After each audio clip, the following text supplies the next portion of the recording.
Halo Kultivator Junior, selamat datang di dunia novel. Bab 6351 Ye Xiancheng. Yang disebut dengan pewarisan keabadian adalah para anggota kuat dari klan kuno keluarga Ye yang berada di puncak level dewa sejati, menggunakan cara khusus untuk melepaskan kultivasi mereka sebelum hidup mereka berakhir, lalu menyimpan dan menempanya. Setelah ditempa oleh banyak orang kuat, kekuatan ini secara alami sangat kuat. Ini adalah warisan para abadi. Tetapi pengolahan begitu banyak pendahulu, bila dipadukan jadi satu, betapapun canggihnya penempaannya, niscaya akan ada unsur kekerasannya. Hal ini juga menyebabkan sangat sedikit orang yang mampu mewarisi warisan abadi. Menurut mereka, pemimpin klan mereka saat ini adalah orang di keluarga Ye yang paling sempurna menyatu dengan warisan abadi sejak zaman kuno. Oleh karena itu, mereka memperoleh kekuatan tempur tertinggi, dan tak seorang pun di wilayah yang sama dapat menjadi lawan pemimpin klan mereka. Namun justru karena kekuatan tempur murni inilah pemimpin klan mereka tidak dapat meningkatkan kultivasinya melalui garis keturunan, juga tidak dapat meningkatkan kekuatan tempurnya. Kultivasi yang sebenarnya adalah kultivasi terkuat dari pemimpin klan mereka. Biasanya, jika seorang muda menjadi pemimpin klan, tidak peduli seberapa berbakatnya dia, akan selalu ada orang yang tidak puas. Lagi pula, banyak orang yang lebih praktis. Mereka tidak menghargai bakat, tetapi kekuatan saat ini. Namun patriark mereka berbeda. Misalnya,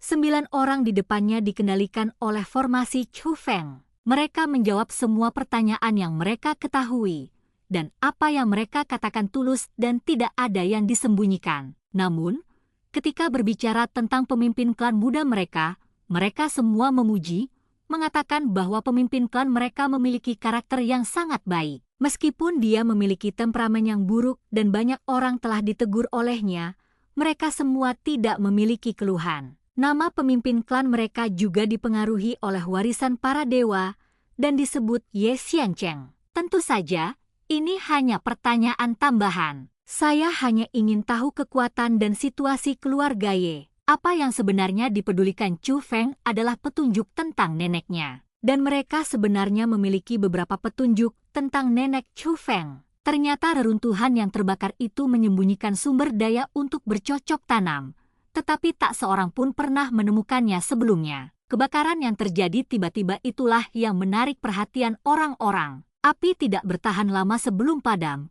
tetapi suhu yang sangat tinggi tetap ada, membuatnya sulit untuk mendekat. Namun, beberapa orang melihat seorang wanita tua berjalan keluar dari tempat bersuhu tinggi itu, dan wanita tua itu tampak persis seperti nenek Chu Feng. Ketika klan kuno Ye tiba, nenek Chu Feng sudah pergi. Suhu yang tinggi tidak dapat menghentikan klan kuno keluarga Ye, tetapi ketika mereka tiba, tidak banyak sumber daya kultivasi yang tersisa di reruntuhan. Mereka menutup reruntuhan itu hanya untuk menjelajah dan melihat apakah mereka dapat menemukan manfaat lain di dalam reruntuhan itu. Itu saja. Adapun tindakan lain dari keluarga Ye, mereka hanya tahu bahwa mereka sedang mencari harta karun dan identitas spesifik mereka tidak jelas. Pemimpin klan mereka, tetua tertinggi, dan anggota elit lainnya juga ada di dunia ini. Selain itu, petunjuk penting juga diberikan. Artinya, ada tokoh penting lain di suku mereka, yang kini sudah meninggalkan ketentaraan dan bersenang-senang di dunia ini seorang diri. Orang ini adalah kakak laki-laki pemimpin klan dari ayah dan ibu yang sama. Karena ia merupakan anak ke-9, mereka memanggilnya Tuan Muda ke-9. Bakat Tuan Muda ke-9 ini jauh berbeda dengan bakat pemimpin klan Ye Xiancheng. Dia tidak memiliki ambisi dan karakter yang buruk. Di mata orang-orang ini, Tuan Muda ke-9 adalah sampah yang telah melakukan segala macam kejahatan dan merupakan kanker keluarga Ye. Sekarang dia bersenang-senang di dunia ini, di suatu tempat bernama Kota Liuyang, dan dia sendirian. Alasan dia sendirian bukanlah karena tidak ada yang melindunginya, tetapi karena dia tidak ingin ada yang mengikutinya karena dia takut orang lain akan merusak perbuatan baiknya. Orang-orang dari klan kuno keluarga Ye telah mengenalnya sejak lama. Meskipun mereka tidak menyukai Tuan Muda ke-9, karena statusnya, mereka tidak berani menentangnya dan hanya bisa menurut. Meskipun Tuan Muda ke-9 berusia lebih dari 9.000 tahun, tingkat kultivasinya masih pada tahap awal dewa sejati, jadi dia tidak terlalu kuat. Setelah menanyakan semua pertanyaan yang ingin ditanyakannya, Chu Feng menghapus ingatan 9 orang tentang pertemuannya dengannya dan membongkar formasi tersebut. 9 orang itu tidak menyadari ada yang salah dan mengira tidak terjadi apa-apa, jadi mereka melanjutkan perjalanan. Sebaliknya Chu Feng tetap di tempatnya, tenggelam dalam pikirannya. Chu Feng, sepertinya nenekmu benar-benar muncul di sini. Dia hanya tidak tahu apakah keluarga Ye akan mencari nenekmu. Bagaimanapun, mereka punya ide tentang reruntuhan itu. Meskipun kosong, mereka masih menyelidikinya. Karena kamu tahu nenekmu telah memasuki reruntuhan, kamu seharusnya berusaha mencarinya, kan? Kata Egi, tuan muda ke-9 yang mereka sebutkan memiliki identitas khusus. Mungkin kita bisa menggunakan identitasnya untuk menemukan petunjuk yang lebih berguna. Bahkan jika aku tidak dapat menemukan petunjuk apapun, aku dapat menggunakan identitasnya untuk memerintahkan klan kuno keluarga Ye untuk membantuku menemukan petunjuk tentang nenekku. Bagaimanapun, ada kekuatan dalam jumlah, kata Chu Feng. Kalau begitu, pergilah dan tangkap dia. Memang benar setiap pasukan punya sampah. Sampah seperti itu tidak berguna jika mereka masih hidup. Sekalipun mereka tidak berguna, membunuh mereka adalah perbuatan baik, kata Egi. Oh, ratuku, kapankah engkau menjadi begitu penyayang? Tanya Chu Feng. Ratu ini memang selalu penyayang, ya? Kata Egi. Ya.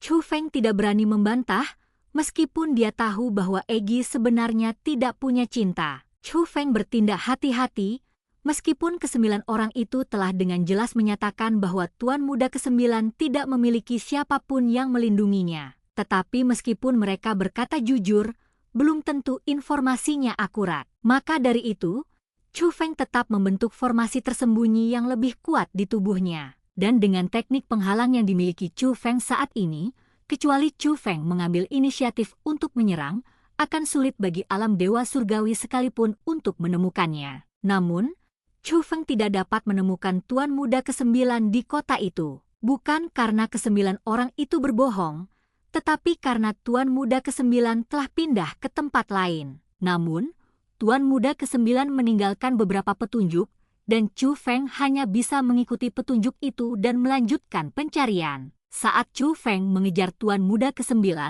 pasukan klan kuno Ye telah tiba di luar reruntuhan yang dihancurkan oleh Dewi Ibu. Patriark keluarga Ye, 2 tetua tertinggi, dan tetua tamu menyelam lebih dalam bersama-sama. Akhirnya, nenek Chu Feng ditemukan tidak sadarkan diri. Itu dia? Melihat nenek Chu Feng, kepala klan kuno Ye, dan 2 tetua tertinggi, mereka semua sangat terkejut. Ayah, Ibu, mungkinkah dia yang membunuh tetua klan kita? Tanya patriark klan kuno Ye. Meskipun petunjuk tentang wanita tua ini telah dikumpulkan sejak lama, namun, klan kuno keluarga Ye tidak terlalu menganggap serius relik itu. Mereka juga tidak berpikir bahwa kekuatan wanita tua itu akan sangat kuat. Tapi sekarang mereka harus menganggapnya serius. Jika dikesampingkan kebenarannya, suhu tinggi yang tersisa di sini jauh lebih mengerikan daripada reruntuhan yang mereka blokir sebelumnya. Baik-baik saja jika hanya satu tempat, tetapi api yang mengerikan muncul di kedua tempat. Sulit untuk tidak mengaitkan orang di depan Anda dengan api yang mengerikan. Sulit untuk menilainya, tetapi orang ini muncul di reruntuhan satu demi satu. Jadi dia pasti tidak sederhana, kata tetua tertinggi. Dia memang luar biasa. Pada saat ini, tetua tamu berbicara. Melihat ini, kepala klan kuno Ye buru-buru bertanya, Penatua Keking, apakah Anda mengenali orang ini? Chu Feng, apakah pemimpin klan pernah mendengarnya?